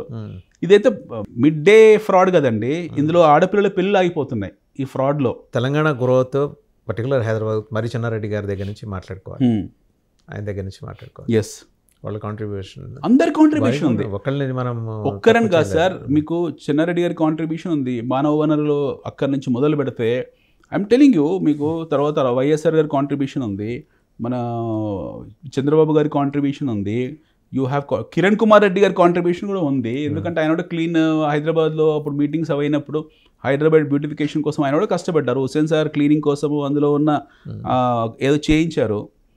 తర్వాత మీకు ఇంకా మనం ప్రత్యేకంగా చెప్పుకోవాల్సిన అవసరం లేదు. మన కేసీఆర్ గారి పరిపాలన 10 సంవత్సరాలు he has made the city as a international city. KTR గారి కాంట్రిబ్యూషను బహుశా ఈ దేశంలో ఏ ముఖ్యమంత్రికి కూడా అంత అటాచ్మెంట్ ఉండకపోవచ్చు స్వరాష్ట్రం మీద. కేసీఆర్ గారికి ఉన్నంత అటాచ్మెంట్ నాకు తెలిసి ఎవరు ఉండకపోవచ్చు. ప్రతి చిన్న విషయానికి క్షుణ్ణంగా పరిశీలించి ఆయన అద్భుతమైన ప్రగతి పదంలోకి తీసుకెళ్లారు. కేటీఆర్ గారు ఎంత కష్టపడ్డారో, చాలా కాలకు బలపడాలు కట్టుకొని ఈ దేశానికి వెళ్ళి ఆ దేశానికి వెళ్ళి వీళ్ళని తీసుకొచ్చి వాళ్ళని తీసుకొచ్చి, మీరు నమ్మరు, ఫార్మాసిటీ కందుకూరు లోపల ఓవర్ నైట్ మీకు కరోనా టైంలో, కరోనా లాక్డౌన్ పీరియడ్లో, కరోనాకు ముందు కరోనా తర్వాత మొత్తం రోడ్లు వేసేసారు లోన. 200 feet రోడ్లు అప్ టు యాచారం వరకు కొట్టారు రోడ్లని. ఇటు కందుకూరు నుంచి యాచారం వరకు రోడ్లు వేశారు. హైదరాబాద్లో చూడండి, కరోనా మనం లాక్డౌన్లో ఉంటే లాట్ ఆఫ్ సివిల్ యాక్టివిటీస్ జరిగాయి బయట. They carried out. మనం అందరం లాక్డౌన్లో ఇంట్లో ఉంటే వాళ్ళు ప్రభుత్వ ఉద్యోగులు అధికారులు చాలా రిస్క్ తీసుకొని ఎస్పెషల్ రోడ్లు క్లీన్ చేయడము, రోడ్లు పూడికలు తీయడము, ఏవైతే ఉంటాయి, I'm sorry I don't know what term, అది ఆ రోడ్లు సెట్ చేయడము, ఆ పాత్ హోల్స్ ఫిల్ చేయడము, ఇలాంటి యాక్టివిటీస్ చేశారు. ఇప్పుడు కూడా అది జరిగింది. అదొక దశ. వాళ్ళు 10 సంవత్సరాలు ఒక స్వర్ణయుగం తీసుకెళ్లారు. దాన్ని ఇప్పుడు ప్రభుత్వం కంటిన్యూ చేస్తుంది. ఓకే, రాజకీయాలు తీసి కాసేపు పక్కన పెడితే వీళ్ళందరూ తెలంగాణ మట్టి బిడ్డలే. వీళ్ళందరికీ కూడా మా రాష్ట్రం బాగుండాలి, మా ప్రాంత ప్రజలు బాగుండాలని కోరుకునే వాళ్ళే. అట్ ద సేమ్ టైం అందరితో కలిసిపోయే వాళ్ళే. ఇప్పుడున్న సీఎం గారు కూడా ఆయన హైడ్రా తీసుకొచ్చిన పర్పస్ ఏంటి? బేసికలీ నాలాలు కబ్జాలు అయ్యాయి, క్లీన్ చేద్దాము, బ్యాక్ వాటర్స్ క్లీన్ చేద్దాము, ఎట్ ది సేమ్ టైం మనకు చెరువులో పుడికలు దిద్దాము, తర్వాత ఎస్పెషలీ మనకు బఫర్ జోన్స్ ఏవైతే ఉన్నాయో క్లియర్ చేద్దాము, ప్రజలకు మంచి రోడ్లు వేద్దాము, ఈ ఉద్దేశంలో తీసుకొచ్చారు. అంటే మనలాంటి వాళ్ళ సజెషన్ ఏంటంటే ఇందులో వాళ్ళకు కొన్ని తెలియకపోవచ్చు. ప్రభుత్వాన్ని చైతన్యపరచాల్సిన బాధ్యత పౌరుడుగా మనకుంది. ఆ బాధ్యత మనకు చెప్పే హక్కు మనకుంది, వాళ్ళకు ఇన్ఫర్మేషన్ ఇవ్వాల్సిన బాధ్యత మనకుంది. సో ఆ బాధ్యతను దృష్టిలో పెట్టుకుని ఒక తెలంగాణ పౌరుడిగా, హైదరాబాద్ ప్రేమికుడిగా, ఈ తెలంగాణ పట్ల పూర్తిస్థాయి బాధ్యత కలిగిన వ్యక్తిగా మాలాంటి వాళ్ళు చెప్పేది ఏంటంటే మీరు హైడ్రాని విస్తృతపరిచి ఎస్పెషల్లీ రోక్స్ ఎవరైతే ఉన్నారో వీళ్ళకు, డ్రగ్ ప్రెడర్స్కు, ఎస్పెషల్లీ ఈ మత్తు పదార్థాలు సప్లై చేసే వాళ్ళకు ఉన్నటువంటి కఠినమైన చర్యలు తీసుకోండి. నేను మళ్ళీ అంటున్నాను, ఐఎమ్ రీఇన్స్టేటింగ్, మీకు చెంచల్ కూడా సరిపోదు. ఇంకొకటి మీకు ఇంకో విషయం చెప్తాను, దీని లీగల్ ఫ్రేమ్వర్క్ కూడా ఉంది. దీనికి legal framework for investigating fraudulent real estate schemes in India చట్టం చేశారు ఎప్పుడో. కీ లాస్ ఫర్ ఇన్వెస్టిగేషన్, ఇందులో prevention of money laundering act PMLA 2002. Okay, this defines the offence of money laundering, punishment for money laundering up to 7 years imprisonment and fine పక్కన పెట్టండి. First imprisonment జరగాలి, రెండోది enforcement directorate దిగాలి ఇందులోకి. Investigation authority ఎవరు? Enforcement director. వీళ్ళు ఏం చేస్తారు బేసికలీ, వీళ్ళకు TDS ఉందా, GST ఉందా, వీళ్ళకి డబ్బులు ఏ దేశం నుంచి వచ్చాయి, ఎంత వచ్చాయి, ఎక్కడికి వెళ్తున్నాయి, ఆ పాయింట్ దగ్గరికి వస్తున్నాయి సార్. ఎలా వస్తున్నాయి వేరే దేశాల నుంచి, ఇక్కడి నుంచి వెళ్ళి అక్కడికి వెళ్ళి అక్కడి నుంచి మళ్ళీ రూట్ అవుతున్నాయి అనేది ఒక. ఇప్పుడు NRIs ఉంటారు సార్, తెలుగు ప్రజలు వీళ్ళందరూ కూడా. నాకు చాలామంది ఫ్రెండ్స్ ఉన్నారు, I have lot of friends. ఇప్పుడు చాలామంది స్నేహితులు ఉన్నారు, మంచి బిల్డర్స్ ఉన్నారు. ఒక కృష్ణా జిల్లా అతను, విజయవాడ జిల్లా అతను, కృష్ణా జిల్లా అతను, లేకపోతే Guntur, they are good builders in Hyderabad. అలాగే ఇతను కూడా సంచి చదువుకొని రైలు పట్టుకొని లబ్బర్ చూపులతో హైదరాబాద్ వస్తాడు. వీళ్ళని చూస్తాడు, వీడు ఈ షార్ట్ కట్లో వెళ్ళాడు. వీడు ఫస్ట్ చీట్ చేసేది వాళ్ళ సొంత బంధువులనే. Right. The first victims happen to be his own relatives. వాళ్ళ ఊరు వాళ్ళే మొదటి విక్టిమ్స్. హైలీ ప్రిన్సిపల్డ్ అనమాట. ఫస్ట్ విక్టిమ్స్ ఎవరైతారో వాడి బయట ఫస్ట్ న్యాచురల్ మార్కెట్ ఎవరైతే ఉంటుందో ఆ సొంత ఊర్లో ఉన్న 10-15 మందికి అరే ఇది చేస్తున్నా అని చెప్పగానే వాళ్ళు పాపం ఎంతో డబ్బులు ఇస్తారు. ఆ డబ్బులు ఇన్వెస్ట్మెంట్ కింద పెట్టడమో లేకపోతే ఇంకేదో చేయడం మొదలుపెట్టి తర్వాత ఈ ఎక్స్పాండ్ హిస్ వింగ్స్. తర్వాత ఈ హైదరాబాద్లో ఉన్న మిగతా సామాన్య ప్రజలని స్టార్ట్ చేస్తాడు. ఈ అమాయకమైన సెల్ఫ్ ఎంప్లాయిడ్ ఎవరైతే ఉంటారో వాళ్ళకి ఇది ఒక బిజినెస్ అవకాశం ఉంది. వాళ్ళ కుటుంబాలు ఉన్నాయి, వాళ్ళకు పిల్లలు ఉన్నారు, పెళ్ళిడికి వచ్చిన ఆడపిల్లలు ఉన్నారు, చదివించాల్సిన కొడుకులు ఉన్నారు. వాళ్ళ భవిష్యత్తును దృష్టిలో పెట్టుకొని అబ్బో ఇదేదో వ్యాపారం బాగుందని చెప్పి అమాయకంగా వచ్చేసి నలుగురిని రిఫర్ చేస్తారు రిఫరెన్స్ ఫేస్ కింద. ఎలా రిఫర్ చేస్తారు? వాడి బంధువు ఎవడో అమెరికాలో ఉంటాడు, ఎవడో NRI కెనడాలో ఉంటాడు, ఎవడో ఇంగ్లాండ్లో ఉంటాడు, ఆస్ట్రేలియా ఉంటాడు, NRI అకౌంట్లు ఉంటాయి, ఇలా పంపిస్తాడు డబ్బులన్నీ. వీడి తర్వాత ఇంక వీడు కనపడతాడు కానీ వాడు ఆఫీస్కి రాడు, డబ్బులు తీసుకున్నాక ఆ రైతుకి ఇయ్యడు, ప్రభుత్వానికి పన్నులు కట్టడు, వీళ్ళకు కస్టమర్స్కి ఎవరైతే ఇన్వెస్ట్ చేస్తారో వాళ్ళకి ఇవ్వడు. ఈజ్ ఎ కంప్లీట్ ర్యాకెట్ ఇది. మీరు చూడండి, వాళ్ళ మీద ఎవరో ఒకళ్ళు కంప్లైంట్ చేస్తే తప్పించి అరెస్ట్ దాకా వెళ్ళరంటారా? లేదు. అంటే ఎలా అంటే ఈ విండోలు ఏంటంటే తీవ్ర స్థాయిలో ఇప్పుడు మనకు భారతదేశంలో సహనం ఎక్కువ ప్రజలకు, ముఖ్యంగా తెలుగు వాళ్ళకి మరీ సహనం ఎక్కువ. తొందర మాటలకు పడిపోతారు, అమాయకంగా ఎదురు చెప్పే మాటలకు తొందరగా పడిపోతారు. మిగతా రాష్ట్రాల్లో ఉన్నంత చైతన్యం మనకు లేదు. ఎస్పెషలీ తెలుగు అంటే తెలుగుగా మాట్లాడుతున్నాను నేను. రాయలసీమ కావచ్చు, కోస్తా కావచ్చు, తెలంగాణ కావచ్చు, మనకి ఎవరైనా వచ్చి నచ్చ చెప్తే వింటాం, కన్విన్స్ అవుతాం. మీకు అదే ఉత్తర భారతదేశంలో ఇలా ఉండదు. They are crystal clear. ఏదైనా తేడా వచ్చిందంటే వాడు కోర్టు తలుపును లేకపోతే స్టేషన్ గుమ్మంకి ఎక్కేస్తాడు ఇమీడియట్గా. మన దగ్గర అలా ఉండదు. వీడు ఏదో స్టోరీ చెప్తారు, 2 ఏళ్ళలో 3 ఏళ్ళలో ఇది ప్రాబ్లం వచ్చింది, ఆ ప్రాబ్లం వచ్చింది, ప్రభుత్వం మారింది, లేదా హైడ్రా వచ్చింది, లేకపోతే ఇది వచ్చిందని ఏదో కథలు చెప్తాడు. కథలు చెప్పి ప్రతిసారి ఒక రీజన్ దొరుకుతుంటుంది, ప్రతిసారి ఒక రీజన్ ఉంటుంది. ఆ రీజన్ని డ్రాగ్ ఆన్ చేసుకుంటూ వెళ్ళిపోతారు. ఈలోగా వాళ్ళు మర్చిపోతారు, లేదా వాళ్ళు వెళ్ళినా సరైన న్యాయం దొరకకపోవచ్చు, వాళ్ళకి సరైన దారులు తెలియకపోవచ్చు. అలా ప్రజలు నష్టపోతున్నారు. ఎట్ ది సేమ్ టైం ఇక్కడ ఏం జరుగుతుందో ప్రభుత్వానికి కూడా తెలియట్లేదు. ప్రభుత్వానికి సరైన సిస్టమ్ లేదు, వాళ్ళకు కూడా ఇన్ఫర్మేషన్ ఇచ్చేవాళ్ళు లేరు. సో హైడ్రా ఎక్స్పాండ్ అవ్వాలి. ఇప్పుడు నేను అనేది ఏంటంటే హైడ్రా ఎక్స్పాండ్ అవ్వాలి. హైడ్రాలో చాలా కఠినంగా ఉండాలి. HYDRAA you just cannot say that you are only going to clear the encroached lands, or Hydra is you are trying to specify it only towards backwaters లేదా barren lands. అక్కడ వరకే పెట్టకండి దీన్ని you have to make it బృహత్తరం, విస్తృతం చేయాలి. దీని wings expand చేయాలి. ఇప్పుడు హైడ్రా పర్పస్ అంటే రియల్ ఎస్టేట్ కదా. రియల్ ఎస్టేట్లో ఇలాంటి యాక్టివిటీస్ కూడా ఉన్నాయి అని చెప్పడమే ఉద్దేశం అనమాట. రియల్ ఎస్టేట్లో ఇలాంటి ఉంది, అప్రమత్తంగా ఉండండి అప్రమత్తం మీరు చర్యలు తీసుకోవాలి. ముందర సెన్సిటైజ్ చేస్తూ ఆ, ప్యారలల్ గా చర్యలు yes, తీసుకెళ్ళాలి. మీరు సెన్సిటైజ్ చేయాలి, ప్రజల్ని ఇలాంటి వాటికి దూరంగా ఉండాలి. ఒకటి, ప్రజలు వీటికి ఇలాంటి వాటికి దూరంగా ఉండాలి. రెండోది, ప్రభుత్వం తక్షణం చర్యలు తీసుకోవాలి. దీని మీద ఒక స్పెషల్ ఇన్వెస్టిగేటివ్ టీం, ఒక 10 మంది ఐజీలను పెట్టి, ఒక 1000 మంది పోలీసులను పెట్టి వెళ్ళి మీరు రెక్కి చేసి పట్టుకోండి. Who is stopping you? అంటే we used to have beautiful officers అండి. లైక్ మీకు తెలిసే ఉంటుంది విఎస్కే కౌముది గారు. అవును, ఆయన పిఎంఓలో రిటైర్ అయ్యారు. అవును సార్, ఐపీఎస్ ఆఫీసర్. అవును సార్. ఎకనామిక్ ఆఫెన్సెస్ అని అడ్రస్ చేయడంలో వాటిని అడ్రస్ చేసి అక్యూజ్డ్ని కల్ప్రిట్స్ని ఫైండ్ అవుట్ చేయడంలో అవును సార్, అద్భుతమైన ప్రతిభ. అలాంటి ఆఫీసర్స్ చాలా మంది ఉన్నారు సార్, మన దగ్గర ఉన్నారు. రిటైర్ అయినా అలాంటి వాళ్ళకు డైరెక్షన్, వాళ్ళకు మ్యాండేట్స్ ఇచ్చి డైరెక్షన్ ఇచ్చి ఈ పలానా పని చేయండి అంటే, మన గ్రూప్ 1 గ్రూప్ 2 సిస్టమ్ చాలా గొప్ప system. We have very good officers.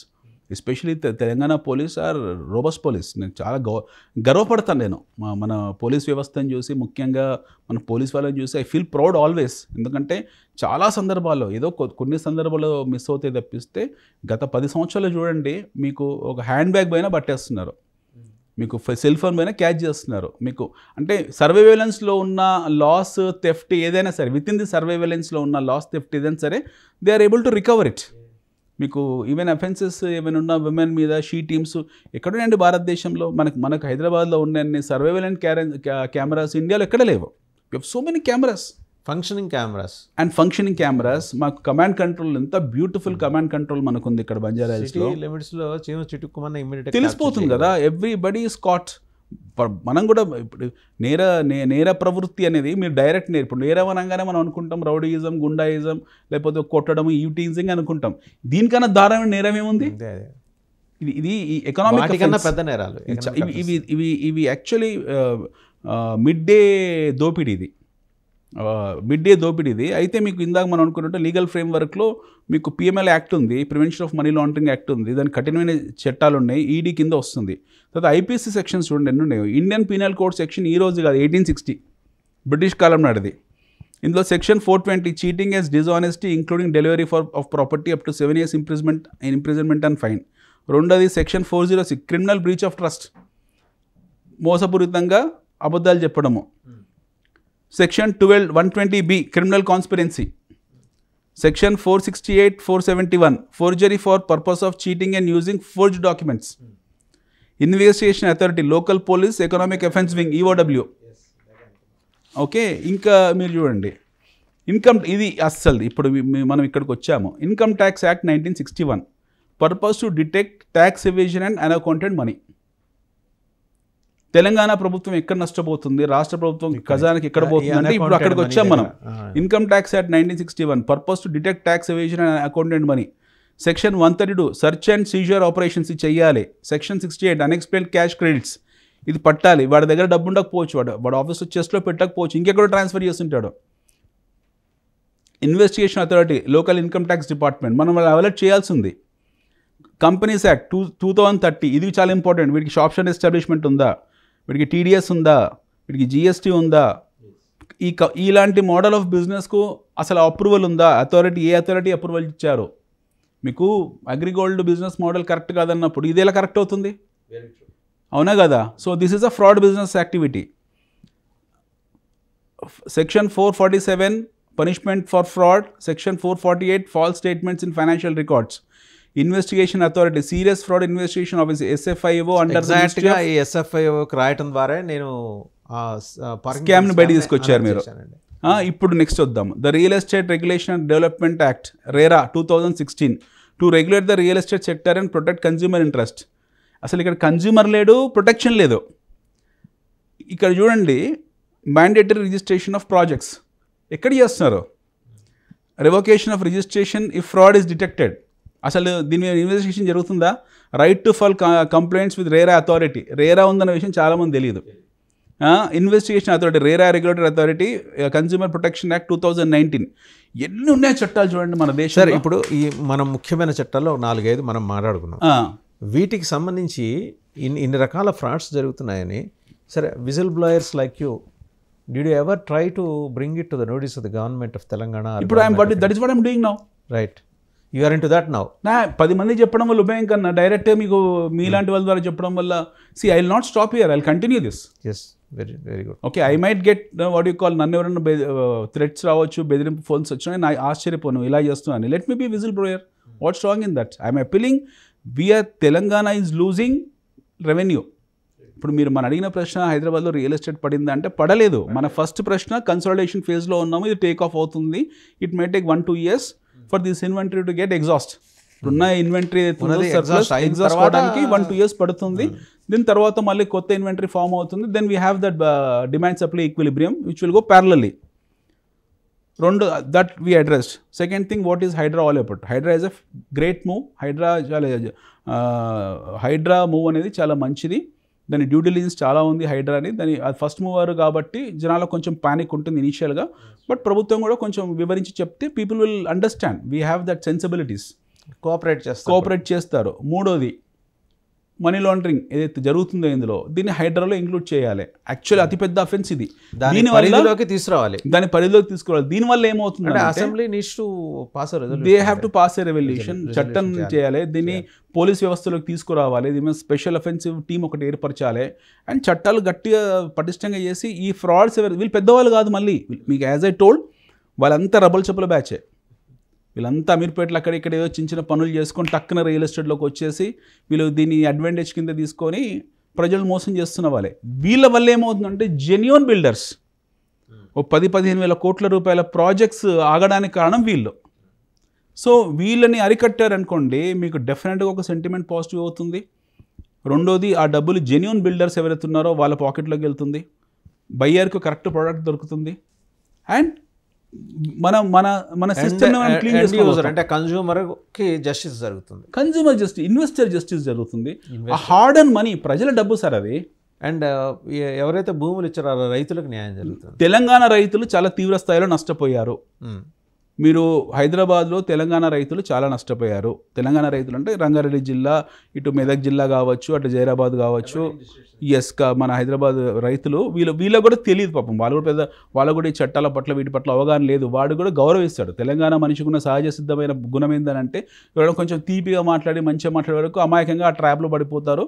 వాళ్ళ భూములు ఇస్తారు. ఇప్పుడు లాక్కోలేక పీక్కోలేక ఉన్నారు. వాళ్ళకు కూడా ఎవరి తలుపు తట్టాలు తెలియట్లేదు. సో ఈ టీమ్స్ మీరు ఏర్పరచడం వల్ల నష్టపోయిన రైతులకు న్యాయం చేకూర్చిన వాళ్ళు అవుతారు. నష్టపోయిన డబ్బులు ఇచ్చిన పేద ప్రజలు, మిడిల్ క్లాస్లో హయ్యర్ ఎవరైతే ఉన్నారో వాళ్ళ న్యాయం చేసిన వాళ్ళు అవుతారు. ఎట్ ది సేమ్ టైం భవిష్యత్తులో దీనికి పర్పస్ ఏంటంటే, భవిష్యత్తులో హైదరాబాద్ నగరం ఇలా ఉండదు. We are going to expand left right centre exorbitantly. మనం మల్టీఫోల్డ్ డెవలప్మెంట్ చూడబోతున్నాం. హైదరాబాద్ నగరం అనేది ఇలాంటి 420 గాలు ఉంటే ఎంత, డిసిప్లిన్స్ ఆల్రెడీ వచ్చి పక్కన ఫెసిలిటీస్గా ఏర్పడి ఉన్నాయి. పూర్తి షేప్ తీసుకుంటే రేపు పొద్దున మీకు ఈ ఇప్పుడు మనం ఈ నగర జనాభా మీ ఎంత తక్కువ వేసుకున్నా సార్ 2-2.5 కోట్ల జనాభాకి వెళ్ళిపోతుంది. కాస్మో సిటీగా డెవలప్ కాదు sir. We are a cosmo city, we are a international city. Okay, we are a global city. We are known across the world. ప్రపంచంలో highest fine quality IT exports చేస్తున్న హైదరాబాదు.